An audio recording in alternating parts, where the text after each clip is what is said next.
प्रधानमंत्री नरेंद्र मोदी ने मंगलवार को 85,000 करोड़ से अधिक की रेल परियोजनाओं का वर्चुअल शिलान्यास किया। इस दौरान प्रधानमंत्री ने कहा कि उनकी सरकार राष्ट्र निर्माण के अपने मिशन के तहत विकास कार्य करती है, न कि चुनाव जीतने के लिए। पीएम ने बताया कि अब तक 350 आस्था रेलगाड़ियों से 4.5 लाख लोग अयोध्या जा चुके हैं। 2014 में देश में आज से 10 साल पहले नॉर्थ ईस्ट के 6 राज्यों ऐसे थे जहां की राजधानी हमारे देश की रेलवे से नहीं जुड़ी थी। 2014 में देश में 10,000 से ज्यादा ऐसे रेल फाटक थे, 10,000 से ज्यादा, जहां कोई व्यक्ति नहीं था, लगातार एक्सीडेंट होते थे और उसके कारण हमारे होनहार बच्चों को, नौजवानों को हमें खोना पड़ता था। 2014 में देश में सिर्फ 35% रेल लाइनों का इलेक्ट्रिफिकेशन हुआ था। पहले की सरकारों के लिए रेल लाइनों का दोहरीकरण भी उनकी प्राथमिकता में ही नहीं था। इस परिस्थिति में हर पल कौन मुसीबतें झेल रहा था, कौन परेशानियों में पीसा जाता था? हमारे देश का सामान्य मानवी, मध्यम वर्ग का परिवार, भारत का छोटा किसान, भारत के छोटे उद्यमी। आप याद करिए, रेलवे रिजर्वेशन, उसकी भी क्या हाल था। लंबी लंबी लाइनें, दलाली, कमीशन, घंटों का इंतजार। लोगों ने भी सोच लिया था कि अब ये हालत कभी नहीं। सबने माना था भाई रेलवे बस ऐसी है, मुसीबत है, चलो 2-4 घंटे सफर करनी है, कर लेंगे, चिल्लाओ मत। यही जिंदगी हो गई थी। और मैंने तो मेरी जिंदगी ही रेल की पटरी पर शुरू की है, इसलिए मुझे भली भांति है रेल का क्या हाल था। साथियों, भारतीय रेल को उस नर्क जैसी स्थिति से बाहर निकालने के लिए जो इच्छा शक्ति चाहिए थी, वो इच्छा शक्ति हमारी सरकार ने दिखाई है। अब रेलवे का विकास सरकार की सर्वोच्च प्राथमिकताओं में से एक है। मुझे इस बात की प्रसन्नता है, न केवल एक मंडल से दूसरे मंडल, बल्कि सब मिलकर के यशस्वी प्रधानमंत्री जैसे पूरे देश के सभी विभागों में आमूलचूल बदलाव करते हुए आज ही हमको वंदे भारत की सेमी स्पीड नई ट्रेन दे रहे हैं, जो खजुराहो से दिल्ली का सीधा कनेक्शन देकर के विकास का नया दरवाजा खोलेगी। मेरी अपनी ओर से यशस्वी प्रधानमंत्री, यशस्वी रेल मंत्री को बधाई।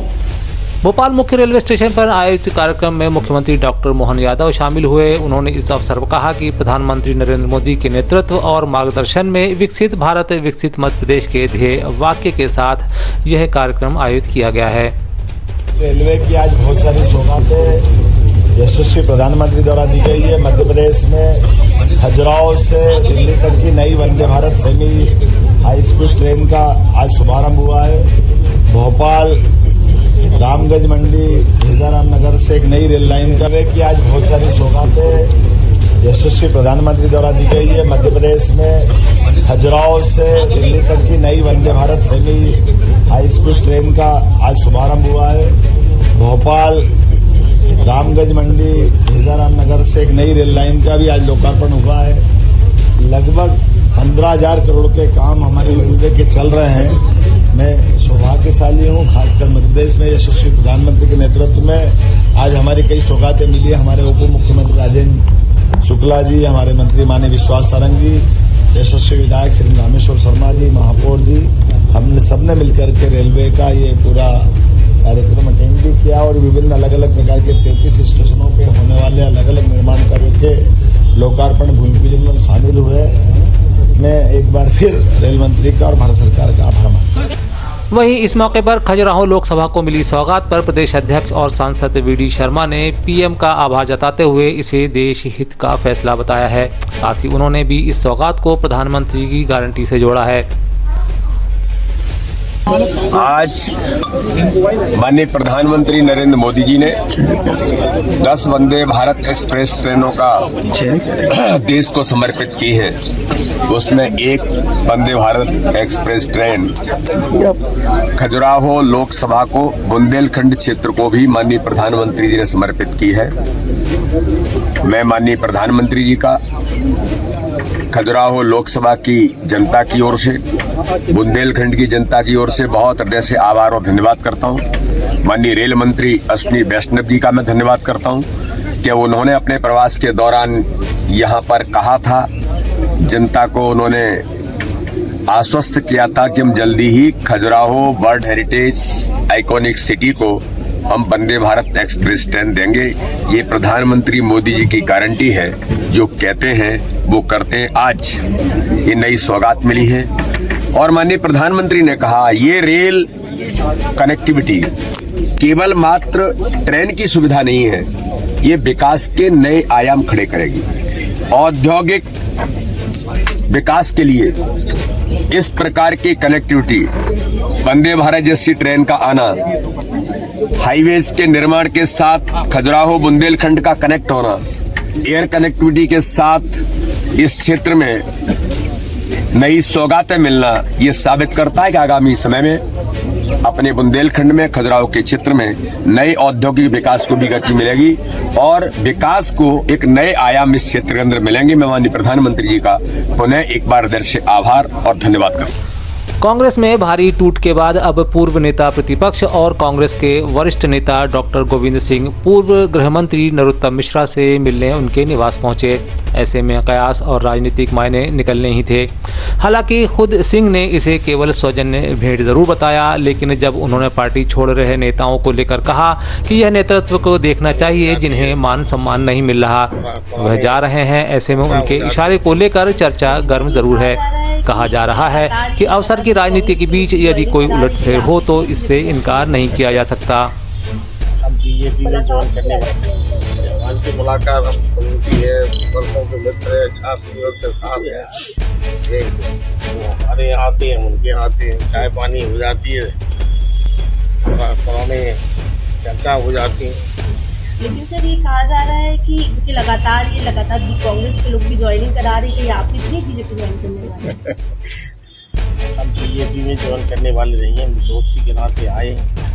और अगर कोई बात होती है तो हम तो पहले ओपन करते हैं, आप लोगों को ओपन कर देंगे। कोई बात होगी, वैसे कोई बात नहीं है। कांग्रेस में हूँ, कांग्रेस मौसम का असर नहीं पड़ रहा, कोई असर नहीं। बहुत सारे बड़े नेता भी कांग्रेस छोड़ के आ गए हैं और ऐसे समय में आप मिलने आए हो तो इसलिए हम कब नहीं मिलते थे, अब चुनाव के बाद ही मिल चुके कई बार। मिलना जुलने से क्या राजनीति बदलती है?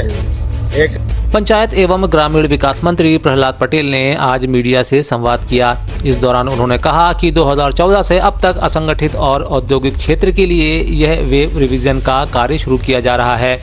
यह फैसला मजदूरी बढ़ाने के लिए किया गया है। प्रहलाद पटेल ने कहा कि इससे मजदूर परिवारों को आर्थिक रूप से मजबूती मिल सकेगी। साथ ही उन्होंने कहा कि सरकार का यह फैसला दूरगामी परिणाम लेकर आएगा और मजदूर हित में होगा। सभी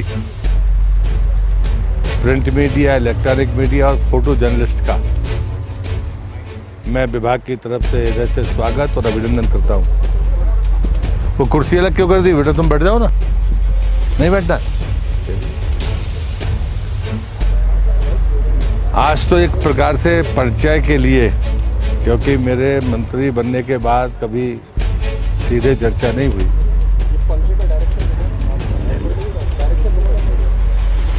इस बीच में हम लोगों ने कुछ फैसले लिए हैं,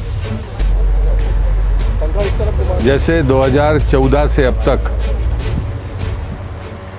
असंगठित क्षेत्र हो या औद्योगिक क्षेत्र हो, जो नियम के मुताबिक हर 5 साल में बेज रिवीजन होना चाहिए, वो 2014 से नहीं हुआ था।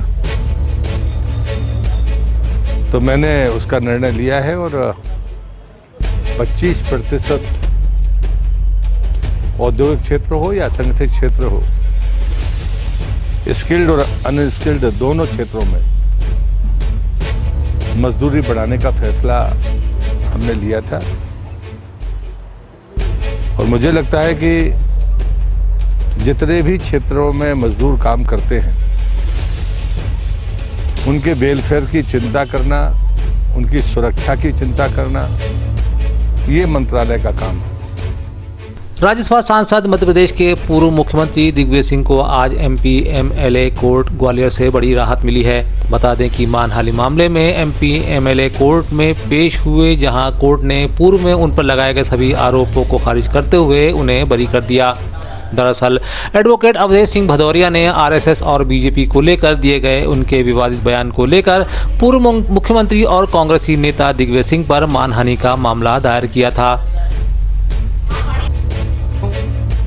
कि मैं विधि द्वारा स्थापित भारत के संविधान के प्रति सच्ची श्रद्धा और निष्ठा रखूंगा। एक तरफ नायब सिंह को हरियाणा के नए सीएम बनाने की घोषणा के बाद अब उनके समर्थकों में जश्न का माहौल है, तो दूसरी तरफ हरियाणा की राजनीति में तूफान आ गया है।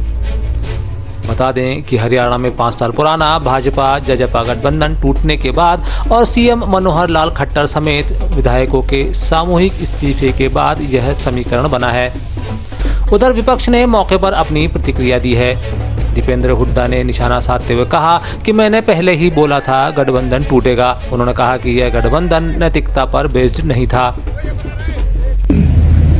देखिए, जो आज घटनाक्रम हुआ है हरियाणा में, ये 2019 में जब ये गठबंधन की सरकार बनी थी, उस समय मैंने ये कहा था कि जो गठबंधन है ये कोई पॉलिसी पे बेस्ड नहीं है, नैतिकता पे बेस्ड नहीं है, ये एक किस्म से ठगबंधन है।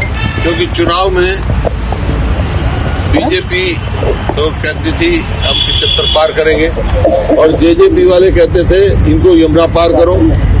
चुनाव हो गया तो दोनों यार बन गए अपने उसके लिए, हरियाणा को ठगने के लिए।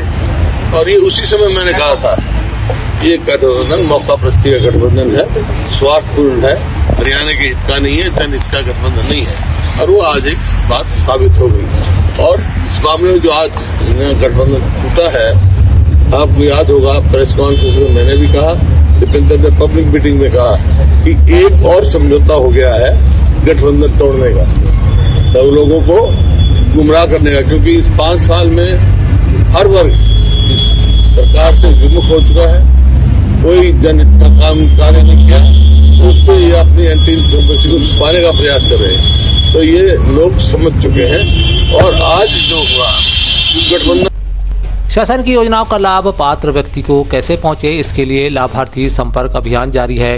इस योजना के तहत लाभार्थियों से संपर्क कर ग्राम पंचायत जामली, बड़ी विकासखंड उदयगढ़ के विभिन्न गांवों में मंडल अध्यक्ष राजू मुवेल, जनपद सदस्य प्रकाश जमरा, मंडल महामंत्री मुकेश अजनार एवं भाजपा नेताओं ने सघन जनसंपर्क जारी रखा है। साथ ही अभियान के तहत मतदान क्रमांक 160 ग्राम पंचायत खंडाला राव विकासखंड उदयगढ़ जिला अलीराजपुर में भी घर घर जाकर लोगों से चर्चा की जा रही है। इसी क्रम में युवा मोर्चा जिला मंत्री राजेश चौहान एवं भाजपा युवा नेता राहुल राज सिंह गहलोत एवं अन्य साथी घर घर पहुंच रहे हैं। भारतीय जनता पार्टी की योजना मेरा बूथ सबसे मजबूत तथा अब की बार 400 पार के तहत प्रत्येक बूथ पर 10% की मत बढ़ोतरी के संबंध में 13 से 23 मार्च तक प्रारंभ होने वाली मतों की विस्तार योजना कार्यक्रम को मजबूती से क्रियान्वयन कर सफल बनाने की अपील भाजपा के प्राथमिक सदस्य एवं मध्य प्रदेश सरकार के पूर्व राज्य मंत्री सूर्यवंशी रायन सिंह गहलोत ने की है। श्री गहलोत ने निवेदन करते हुए देश के लोकप्रिय प्रधानमंत्री नरेंद्र भाई मोदी की मंशा को समझते हुए देश हित में आने वाले लोकसभा चुनाव के महापर्व पर विजयश्री दिलवाकर देश हित में आमूल चूल परिवर्तन एवं बदलाव की दिशा में कार्य कर सहयोगी बनने की अपील भी की है।